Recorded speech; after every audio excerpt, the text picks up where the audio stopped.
இந்த கூட்டணி இந்த ஆண்டுதான் நாம் முடிவு செய்தோம். உங்கள் மனதில் என்ன இருந்ததோ அந்த முடிவுக்குத்தான் நாம் வந்தோம். நீங்கள் சொன்ன கூட்டணியைத்தான் உருவாக்கினோம்.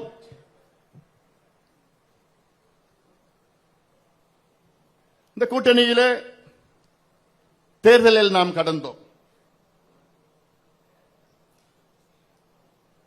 நம்முடைய ஒரு இலக்கை நாம் அடைந்தோம். மற்றொரு இலக்கு நாம் கூட்டணி வெற்றி பெற்றிருக்க வேண்டும். அந்த இலக்கை நம்மால் அடைய முடியவில்லை. காரணம், எனக்கு முன்பு பேசினவர்கள் அத்தனை பேரும் பேசினார்கள். விஜய் அவர்கள் என்ற ஒரு தாக்கம், அதைவிட தமிழ்நாட்டு மக்கள் எங்களுக்கெல்லாம் ஒரு மாற்றம் வர வேண்டும் என்ற ஒரு மனநிலையில் இருந்தார்கள். அருள் அவர்கள் சொன்னது போன்று விஜய் அவர்களுக்கு வாக்களித்த அத்தனை பேரும் யாரும் நாம் உதாசீனப்படுத்தக்கூடாது. காரணம், அவருடைய மனநிலை தமிழ்நாட்டுக்கு ஒரு மாற்றம் வர வேண்டும். அதை நாம் மதிக்க வேண்டும். அந்த தீர்ப்பை நாம் மதிக்க வேண்டும். இது மக்களுடைய தீர்ப்பு. அதே வேளையில் இது ஏதோ ஒரு சுனாமி, மிகப்பெரிய ஒரு பேரலையெல்லாம் கிடையாது. மிகப்பெரிய ஒரு சுனாமி என்றால் இன்று தாவேகாவுக்கு கிட்டத்தட்ட 160 170 எம்எல்ஏக்கள் வந்திருக்க வேண்டும். கிடைத்தது 108. பெரும்பான்மை கூட கிடைக்கவில்லை.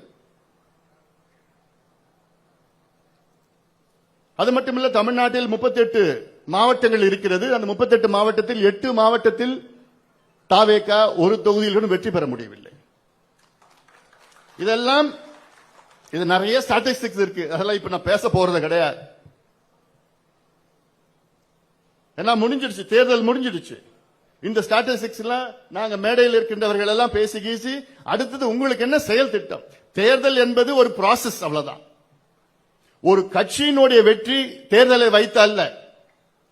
ஒரு கட்சியினுடைய வெற்றி தமிழ்நாட்டு மக்களுக்கு நம்மால் என்ன செய்திருக்கின்றோம், அதுதான் முக்கியமான வெற்றியை நான் பார்க்கின்றேன். நம்ம கட்சி என்பது ஒரு கட்சி கிடையாது. நம்ம கட்சி என்பது ஒரு இயக்கம். கட்சியை தாண்டி நம் கட்சி இது ஒரு இயக்கம், இது ஒரு மூவ்மெண்ட், பீப்புள்ஸ் மூவ்மெண்ட், மக்களுடைய இயக்கம். மற்றதெல்லாம் கட்சி, நம்முடைய இயக்கம். சமூக நீதி அடிப்படையிலே தொடங்கப்பட்ட ஒரு இயக்கம். சோசியல் ஜஸ்டிஸ், இதுதான் நம்முடைய இலக்கு. இதை அடைவதற்காகத்தான் ஒரு அரசியல் இயக்கமாக வந்து இன்று நாம் அரசியலிலே கடந்த கட்சி தொடங்கி கிட்டத்தட்ட 36 ஆண்டு காலம் நாம் உறுதியோடு இந்த களத்தில் இருக்கின்றோம்.